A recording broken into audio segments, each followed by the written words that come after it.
খুব অবাক হচ্ছি ম্যাডাম যে আপনি বারুইপুর কাণ্ডে আপনি মোমবাতি নিয়ে মিছিল করছেন, আপনি মোমবাতি নিয়ে আপনি প্রতিবাদ জানাচ্ছেন, সরকারের কাছে বিচার চাইছেন।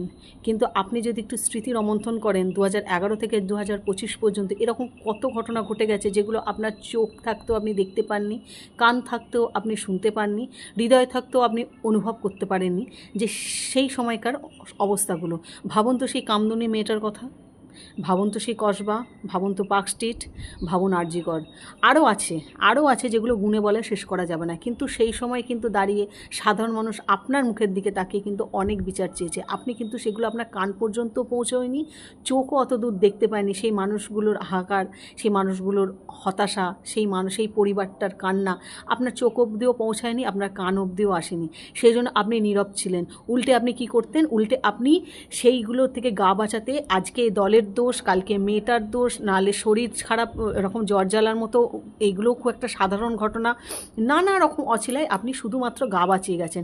আজকে যদি পরপর আপনি স্মৃতি রোমন্থন করেন, আপনি ভাবুন তো পরপর কেসগুলোর কি আপনি কি এই রকম কেসগুলোর কি আপনি বিচার দিতে পারতেন না? আপনি পারতেন তো, কিন্তু আপনি দেননি। আপনার কান বন্ধ ছিল, আপনি কলিযুগের গান্ধারী হয়েছিলেন, মানে চোখ থাকতো, চোখের মধ্যে পট্টি বেঁধে বসেছিলেন, আপনি এগুলো দেখেননি কিছু। এবং যখন সাধারণ মানুষ আপনার কাছে বিচার চাইতে গেছে তখন তার পরিবর্তে কি হয়েছে? তাকে অপবাদ দেওয়া হয়েছে, নাহলে তাকে জেলে ভরে দেওয়া হয়েছে, না হলে কি জল কামান দিয়ে তাকে তাড়িয়ে দেওয়া হয়েছে। এই হয়েছে, এছাড়া তো আর বেশি কিছু হয়নি। আর সর্বশেষে কী হয়েছে? উৎসবে ফিরুন। তাহলে ম্যাডাম আপনি কেন মোমবাতি মিছিল করার চেষ্টা করছেন? আপনি কেন প্রতিবাদ করছেন? আপনি উৎসবেই থাকুন না, সামনেই তো দুর্গাপুজো আসছে, সামনে রথযাত্রা আছে, আপনি উৎসবে থাকুন। আপনি কেন এগুলো নিয়ে মাথা ঘামাচ্ছেন? আপনি এগুলো নিয়ে মাথা ঘামাবেন না একদম।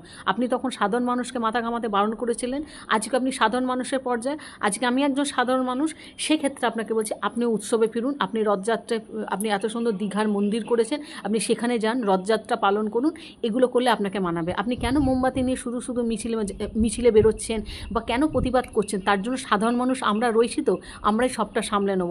আপনাকে দয়া করে এর মধ্যে আসতাম না ম্যাডাম। আপনি ভালো থাকুন, আপনার সুস্থতা কামনা করে আপনি সব সময় ভালো থাকুন।